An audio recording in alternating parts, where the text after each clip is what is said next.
अस्सलाम वालेकुम। उम्मीद करता हूँ कि आप बिल्कुल ठीक होंगे और आज का हमारा टॉपिक जो है वो व्हाट्सएप ब्लॉक का है कि व्हाट्सएप पे हम ब्लॉक क्यों होते हैं और उसके सॉल्यूशंस क्या हैं और हमें क्या नहीं करना चाहिए कि हमारा व्हाट्सएप ब्लॉक हो। तो आज का ये सारा जो हमारा सेशन है वो इसी के ऊपर है और ये सेशन जो है ये postrabi.com की तरफ से, जो कि मेटा का टेक पार्टनर है, और हमारे पास डेली बेसिस पे कई कंपनीज़, गवर्नमेंट के इदारे, बैंक्स और बहुत सारे इदारे जो हमारे साथ कनेक्ट होते हैं। हम लोग वेब एपीआई, मेटा एपीआई दोनों डील करते हैं और व्हाट्सएप का ही बेसिक हम सारी सर्विसेज देते हैं। तो हम आज के सेशन में यही समझेंगे और सीखेंगे कि क्या मसले होते हैं जिनकी वजह से हमारे व्हाट्सएप ब्लॉक होते हैं और इनके सॉल्यूशंस क्या हैं।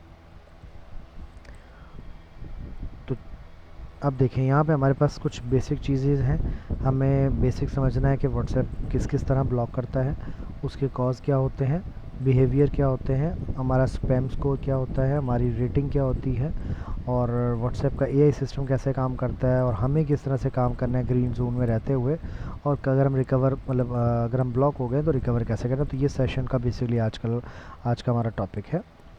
सबसे पहले हम समझते हैं कि ब्लॉकिंग कितने टाइप की होती है। तो वो 2 टाइप की ब्लॉकिंग है, एक टेम्परेरी और एक परमानेंट। टेम्परेरी वो होती है जो कुछ दिनों, कुछ घंटों या कुछ मिनट्स के लिए हो, उसमें आपकी सेंडिंग एक्टिविटी को रोक दिया जाए। और परमानेंट वो है जिसके अंदर आपको परमानेंट तौर पे ब्लॉक कर दिया जाए और आपके पास ऑप्शन बाज़ टाइम होता है और बाज़ टाइम नहीं होता कि आप उसको रिकवर कर सकते हैं। अच्छा, अब होता कैसे है, ये ब्लॉक कैसे होता है और क्यों होता है। इसमें एक तो ऑटोमेटिक डिटेक्शन सिस्टम है व्हाट्सएप का अपना, जो कि उनका एआई बिहेवियर ये चेक करता है कि यूज़र क्या कर रहा है और उस हिसाब से वो आपको ब्लॉक लिस्ट कर देता है। दूसरा ऑप्शन ये होता है कि यूज़र रिपोर्ट्स आपके मैसेज को कर रहे हों, उस सूरत में भी आपको ब्लॉक कर दिया जाता है। व्हाट्सएप बेसिकली ये देखता है कि कोई स्पैम ना कर रहा हो, कोई हरासमेंट ना कर रहा हो, कोई बंदा सेम चीज़ें बार बार ना भेज रहा हो, इस वजह से वो आपको ब्लॉक करता है। अब यहाँ पे कुछ रीज़न्स हैं, यहाँ पे 14 लिखी हुई हैं बट इससे ज़्यादा है, मैं आपको वो भी बताता हूँ। सबसे पहले जो रीज़न्स आती हैं वो है कि आपने बहुत सारे मैसेज कर दिए थोड़े टाइम के अंदर। मान लो कि आपने 500 मैसेज कर दिए 10 मिनट के अंदर, एक ये प्रॉब्लम है।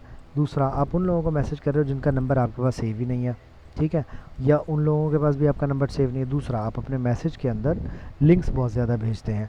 थर्ड, आप सेम रिप्लाई करते हैं रिपीटली, कॉपी पेस्ट हर बंदे को। मान ले मेरा मैसेज आया, मुझे भी वही, कोई और आया उसको भी वही। उसके बाद फिफ्थ पॉइंट आता है आपके पास लो रिप्लाई रेट, यानी कि आप जो मैसेज कर रहे हैं उसको क्या कस्टमर आपको उतने रिप्लाई कर रहे हैं या नहीं कर रहे हैं, ये उसका सिस्टम चेक करता है। अगर आपको रिप्लाई नहीं कर रहे तो फिर आपको वो ब्लॉक लिस्ट के अंदर डाल देगा कि लोग आपको रिप्लाई नहीं कर रहे। तो हमेशा मैसेज ऐसा बनाएं कि यूज़र्स आपको रिप्लाई करें। उसके बाद हाई ब्लॉक रेट, यानी लोग आपको बहुत स्पीड से ब्लॉक कर रहे हो, ये भी एक मसला है। उसके बाद अनऑफिशियल ऐप्स का यूज़ करना, एक ऐसी जैसे जीबी व्हाट्सएप, व्हाट्सएप प्लस वगैरह वगैरह।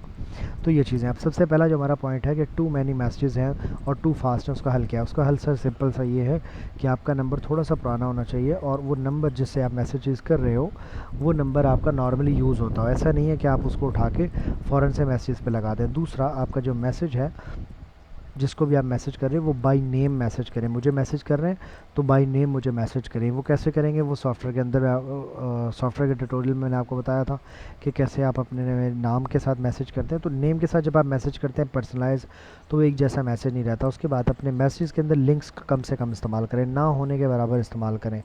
उसके बाद एक ही मैसेज रिपीट ना करें। जब आप लोगों को पर्सनलाइज मैसेज करेंगे, नेम के साथ भेजेंगे तो एक जैसा मैसेज नहीं रहेगा। उसके बाद लो रिप्लाई रेट, इसका सोल्यूशन ये है कि आप मैसेज कस्टमर को इस तरह का करें कि कस्टमर उसका रिस्पांस करे। अगर कस्टमर का रिस्पांस बढ़ेगा तो आपका ब्लॉकिंग का चांस भी कम होगा।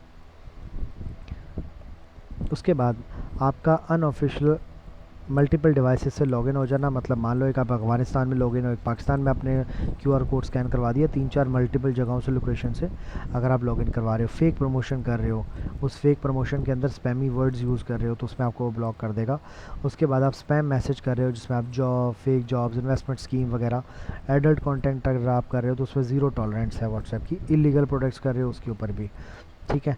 ये कुछ 4-5 चीज़ें, लेकिन ये इतनी ज़्यादा इंपॉर्टेंट नहीं है जितनी मैंने आपको पिछले पेज में बताई थी। वो हमारे लिए इंपॉर्टेंट है और उनको हमें कवर करना है, ठीक है। उसके बाद व्हाट्सएप का सिस्टम कैसे काम करता है। व्हाट्सएप का सिस्टम ये देखता है कि स्पैम स्कोर क्या है बंदे का, उसका रिपोर्ट रेशो क्या है, उसका रिप्लाई रेशो क्या है, उसने वार्म प्लानिंग की हुई है कि नहीं की हुई है, रैंडम डिलेज़ कितने हैं। अब रैंडम डिलेज़ किस तरह से होते हैं, मान लें कि अगर आपने 100 बंदे को मैसेज करना है तो 1 मिनट बाद एक बंदे को मैसेज करें और 10 मैसेज के बाद 2 मिनट के लिए सिस्टम को स्लीप पर डाल दें। ये एक प्रैक्टिस है। इस तरह की अगर आप प्रैक्टिस करते हैं तो आपका नंबर ब्लॉक होने के चांस मज़ीद कम हो जाते हैं। उसके बाद कुछ ग्रीन फ्लैग्स हैं, कुछ रेड फ्लैग्स हैं। ये वही जो हम लोग पहले बात कर चुके हैं कि अगर आप कोड बहुत सारे मैसेज ब्लास्ट कर रहे हैं उस सूरत में आपको आएगा, लिंक्स भेज रहे हैं मसला आएगा, ठीक है, लोग अगर आपको रिपोर्ट कर रहे हैं तो मसला होगा। अच्छा, ग्रीन फ्लैग में क्या है, अब हमारे पास यहाँ पे मैं आपको एक चीज़ बताता चलूँ, 2 तरह की एपीआईज़ होती है, वेब एपीआई और मेटा एपीआई। जो चीज़ें मैं आपको अभी तक बता रहा हूँ ये सारी वेब एपीआई की हैं। अगर आप बल्क मैसेज करना चाहते हैं तो आपको ब्लॉकिंग से बचने के लिए क्या क्या करना है, तो ये उनके ऊपर है। अगर आपका बिज़नेस वेरीफाई है तो उसके ऊपर आप अपना ऑफिशियल एपीआई ले सकते हैं, और ऑफिशियल एपीआई के अंदर आपकी ब्लॉकिंग के चांस जो हैं वो बहुत ज़्यादा कम हो जाते हैं। लेकिन व्हाट्सएप कहीं पे भी ये प्रॉमिस नहीं करता कि वो उसको आपको कभी ब्लॉक नहीं करेगा। अब हमें कैसे इससे बचना है वो समझ लेते हैं।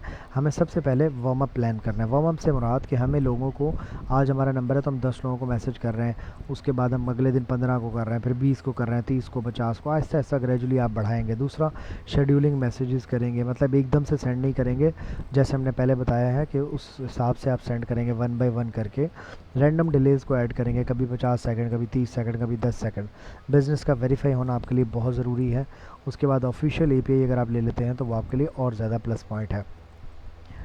उसके बाद हमारे पास ऑलरेडी अगर आप बैन हो चुके हैं तो क्या करना है, अगर आपके पास टेम्परेरी बैन हो चुका है तो आप स्टॉप कर दें सेंडिंग करना। उसके बाद रीसेंड जो है वो ना करें और उस पीरियड का कंप्लीट होने का वेट करें, ठीक है। और अगर आप परमानेंट हो चुके हैं तो आप अपील करें, अपने व्हाट्सएप का रिव्यू ऐड करवाएं। और इसमें भी कोई गारंटी व्हाट्सएप नहीं देता कि वो आपको वापसी आने देगा या नहीं देगा, लेकिन अगर आप 3 से 6 महीने इस्तेमाल नहीं करते व्हाट्सएप तो आपका नंबर ऑटोमेटिकली ब्लैंक जो है उसके ऊपर से हट जाता है। उम्मीद है आपको आज की वीडियो पसंद आई होगी और चीज़ें आपको अंडरस्टैंड होंगी। कोई मज़ीद आप कुछ जानना चाहते हो तो उसका आप नीचे कमेंट कर सकते हैं। Thank you.